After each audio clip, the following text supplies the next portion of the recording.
From the Big Easy to the open road, this is Nemo Nation, broadcasting live from the Fast Sports Studios with your hosts, Dave Nemo and Jimmy Mac.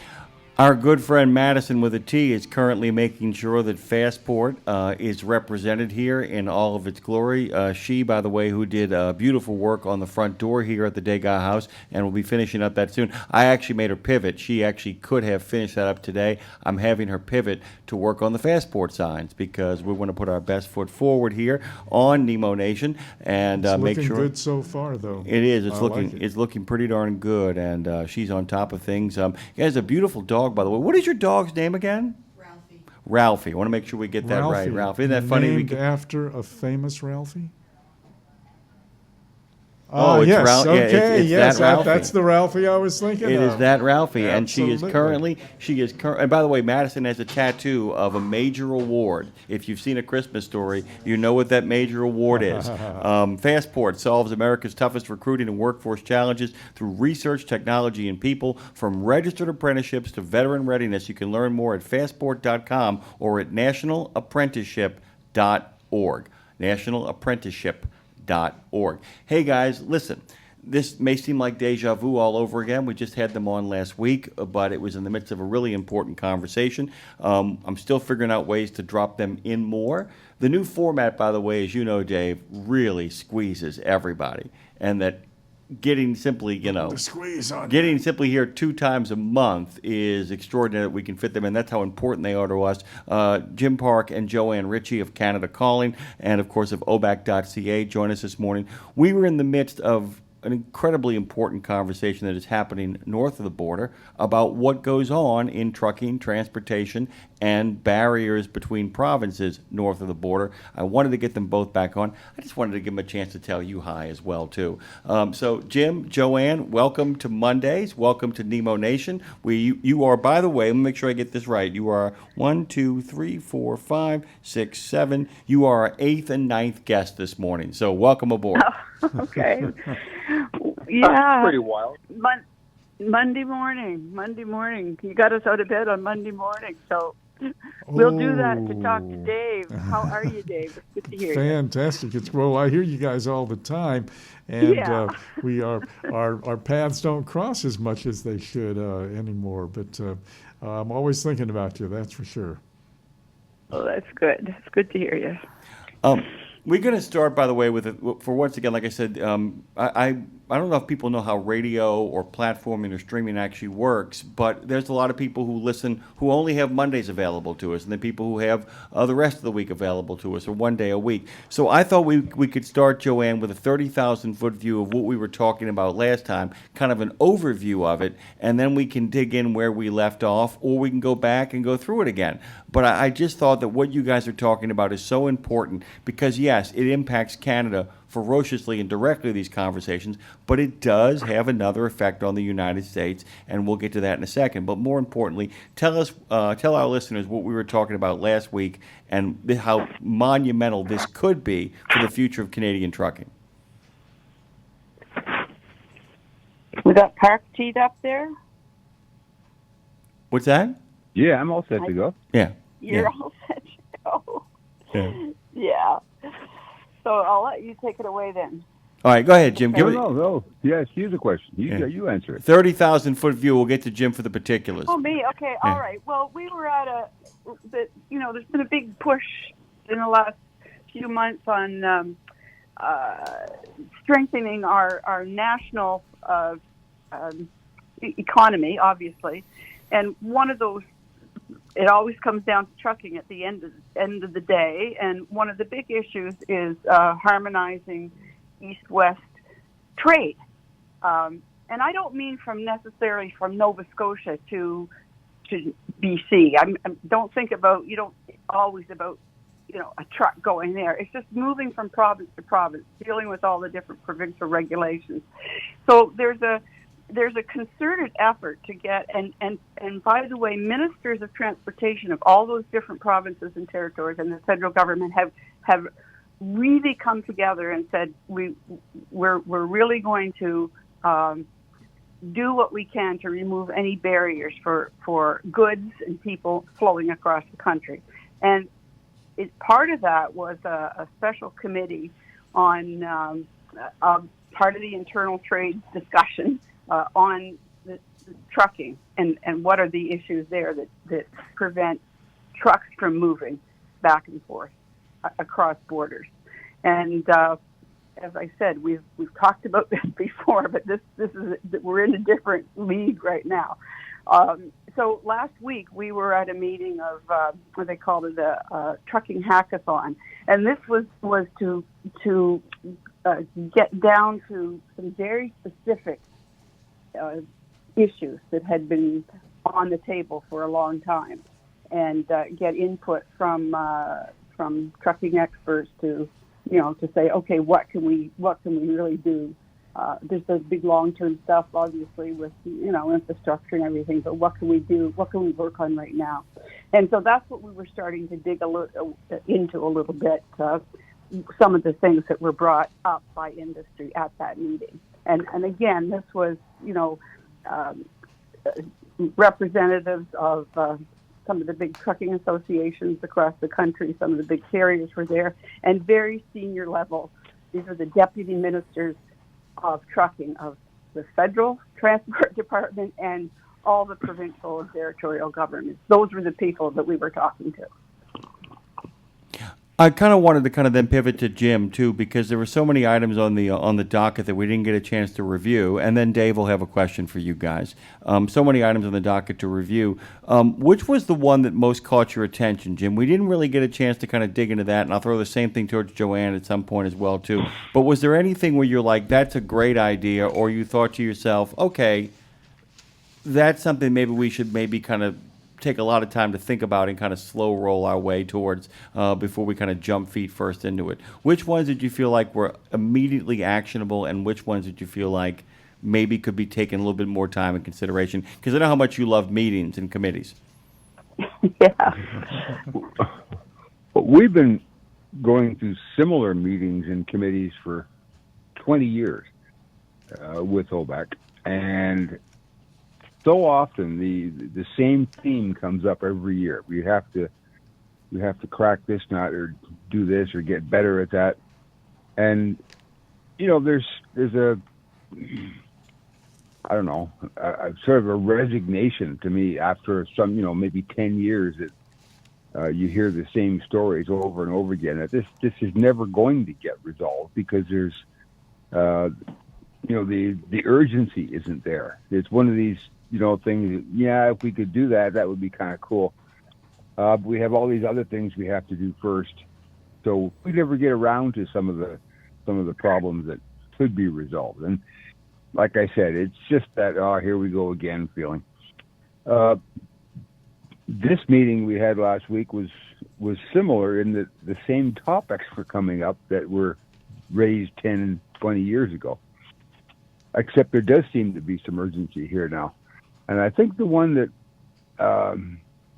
excited, maybe not be exactly the right word to describe it, but the one that I was kind of excited by was the idea of creating or finally harmonizing the driver training licensing standards across the country and developing what you could call, and just air quotes around it, a federal CDL for Canadian drivers, so that we all have the same credentials on paper in our pocket, but that they actually mean the same thing because they've all had the same training and the same sort of background to getting that CDL.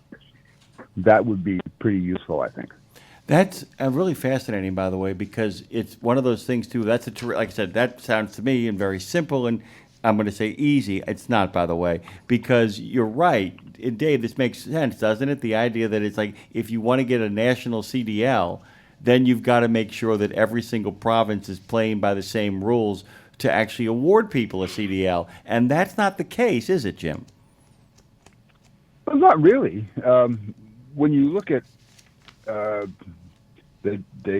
training and the examination criteria that are in the various CDLs across the country, they vary by geography. Interestingly, British Columbia, for example, has a segment on mountain driving, and it's the only province in Canada that does on the CDL test. So that doesn't mean you can't introduce mountain driving in a place like Saskatchewan, where there are very few mountains, or Ontario even, or New Brunswick, but just nobody's ever done it before. So if you create a national sort of curriculum, teach towards it, and then, okay, fine, you can't take people down a mountain on a driving test if you live in Saskatchewan, but you can certainly ask them questions about it, and you can learn about it in a book or on video. So it's not as difficult a thing to do as you might think, aside from establishing a new curriculum. And I mean, frankly, we tried that with Melt, and that sort of fell on its face. That didn't work very well. But there is a possibility they could pull this out of the fire. And the reason they're doing it, of course, is to not to level any playing field so much, is to make it harder or easier for drivers to migrate and move around the country.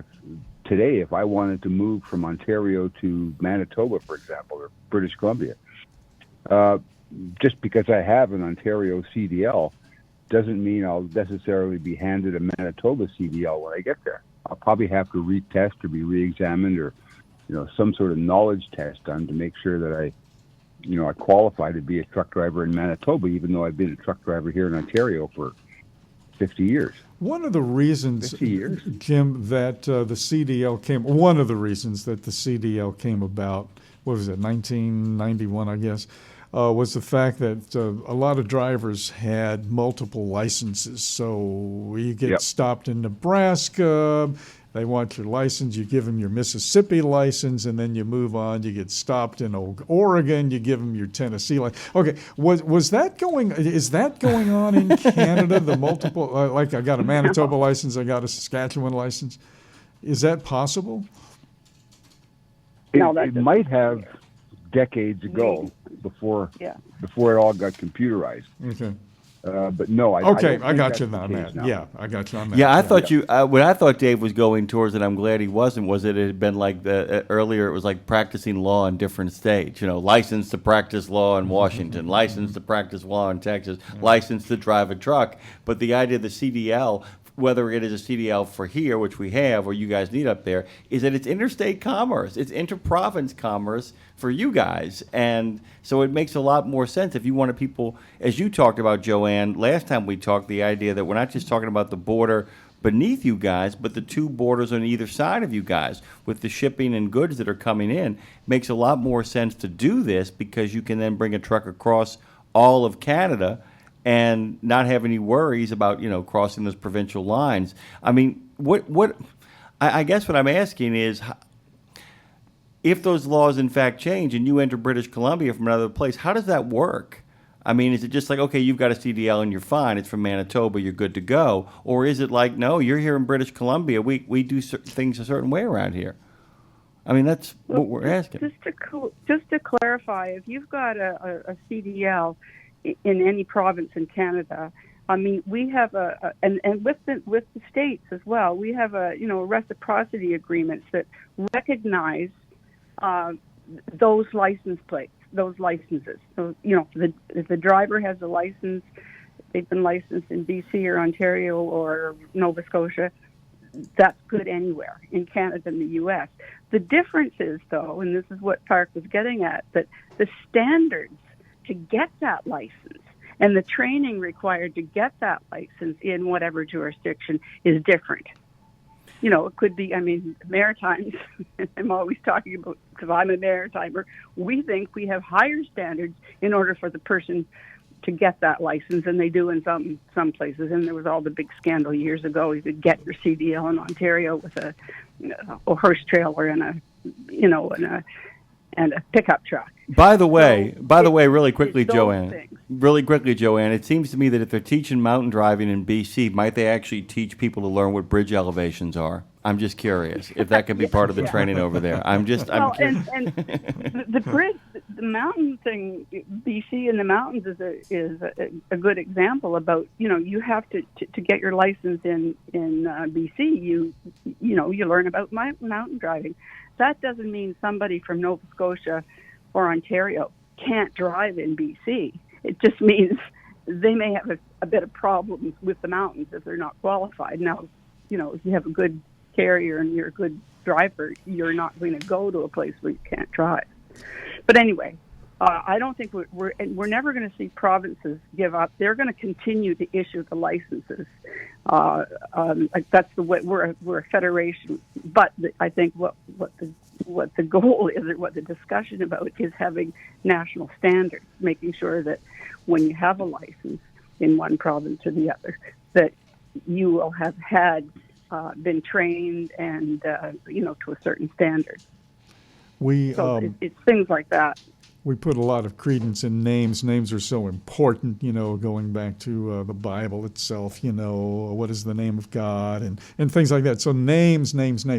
I saw a survey last week, guys, and in the survey it said that 46% of the people surveyed in America would prefer a centralized government for the entire nation out of Washington, D.C. Well, in other words, one government for all 50 states, no more states' rights. It would be much better. But this country here, south of the border, is not America. This is not America. This is the United States of America. Should Canada be called should the official name of Canada not be Canada, but be the United Provinces of Canada, or the Federated Provinces of Canada? Is there any kind of credence to that? I don't think we need a name change. Okay. I think I think most people here feel very strongly that the way our government works, they like that. I mean, we have provincial, and it's divided up.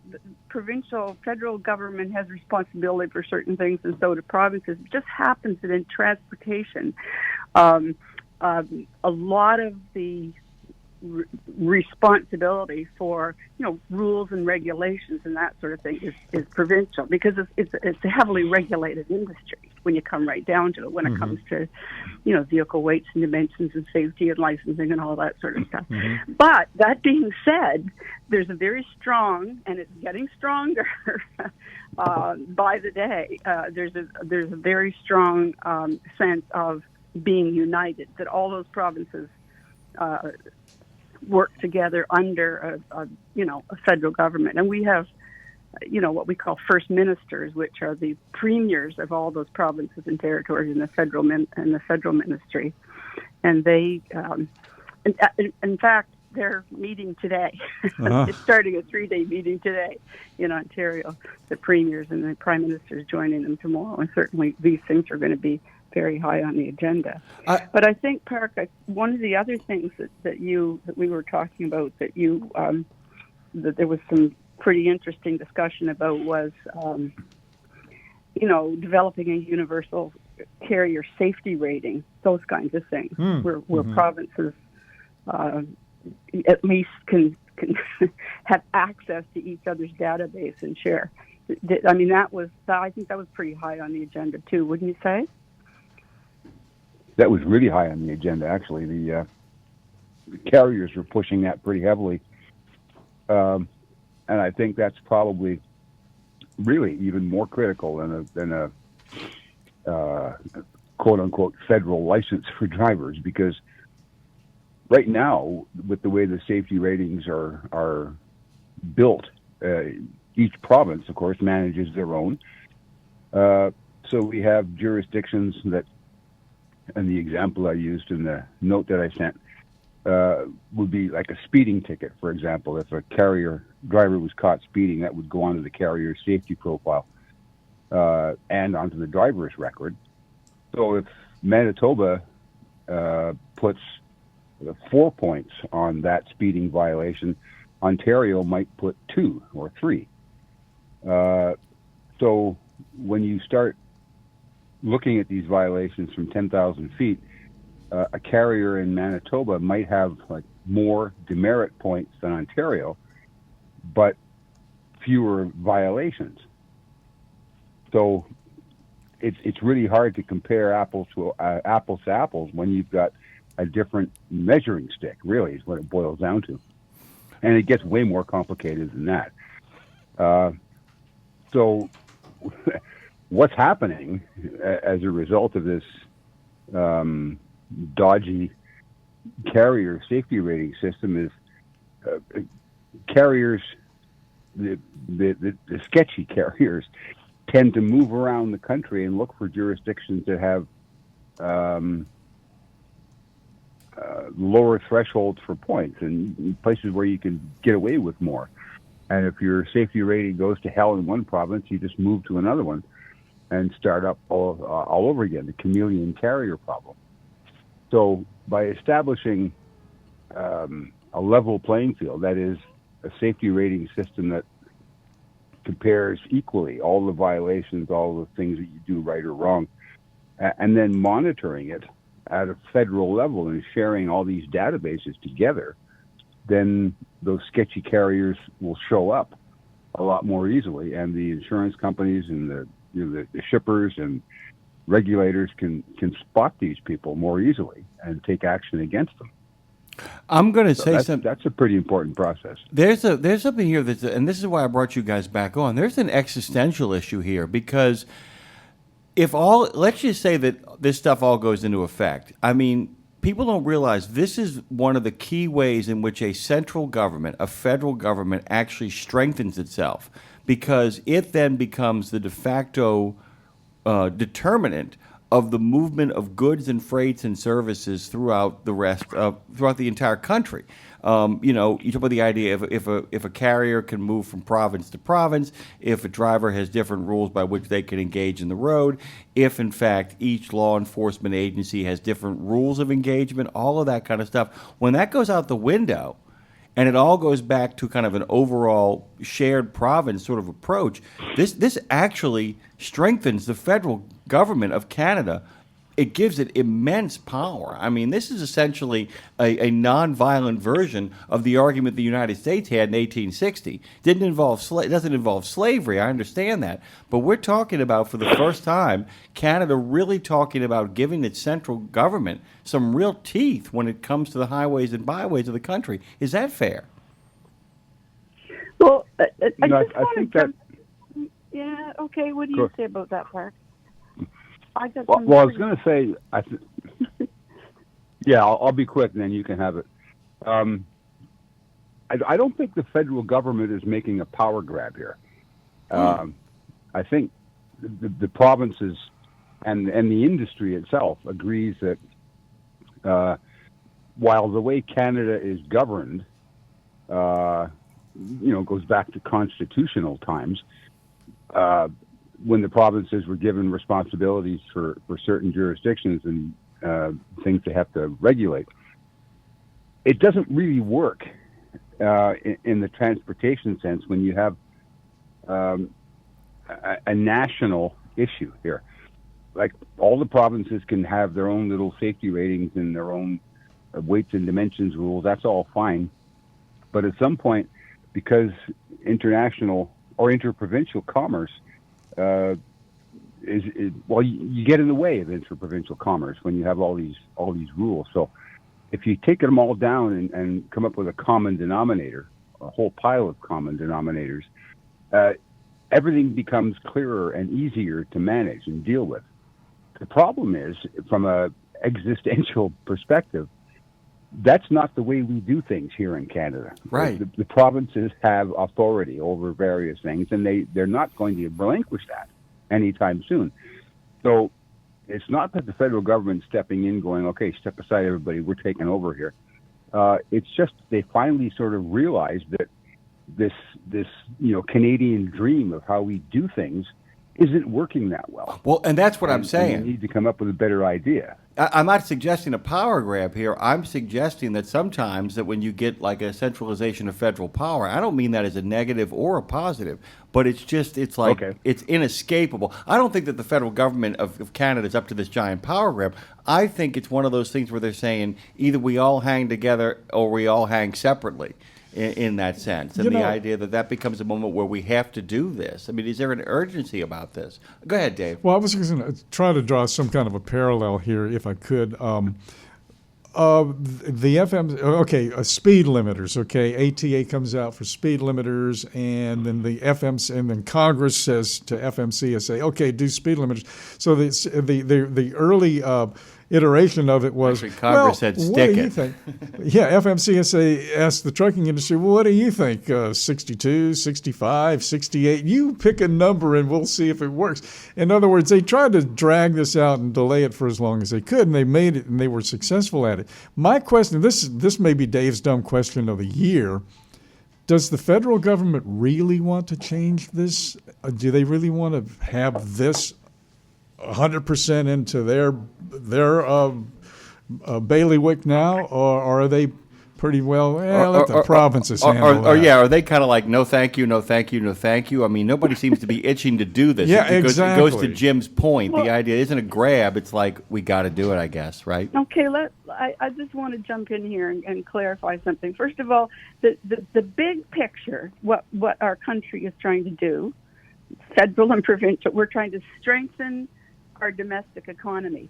And just in defense of a lot of those, government decisions and that actions or non-actions and all that stuff we've been talking about with, east-west trade and what we call barriers and that sort of thing, it hasn't been a priority because our focus has been on north-south trade. Don't forget, our trucks carried 90% of the trade back and forth across the U.S. border.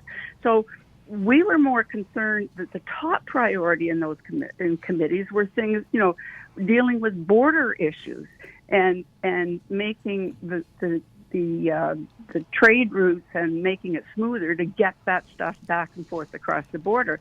The reason, of course, that all of that has changed is that it's possible with all the stuff that your government is talking about, that some of those, and for some industries it's already happened, that those it's not going to be, those markets aren't going to be there.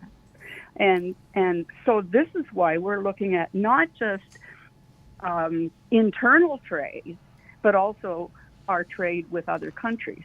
And, but having said that, we should keep in mind that over 90% of the Canadian exports, like right now, today, going to the U.S., are still tariff-free under the Canada-U.S.-Mexico agreement. That's still happening. And so there's some, many industries that have been able to kind of make it go. It's big things that we hear about, steel and aluminum and automobiles and that sort of thing, where they are affected, because those are things where there's either tariffs or threats of tariffs. So we're out of time, guys. I mean, like I said, we tried to get it all squeezed in there, and we still ran out of time. It's an ongoing conversation. It's really kind of exciting, by the way. Thank you both for showing up on a Monday. We really appreciate it. Joanne Ritchie, Jim Park. How can we be out of time? The clock is our own version of the central government. Yeah, it governs everything. The clock is our existential crisis. Thank you both. We love you all. Get out of here. We'll talk to you soon. We're still trading back and forth with you guys. Don't worry about it. We have no worries. With the best neighbors in the world. No country has a better neighbor in the world than the United States does to its northern border. Full stop.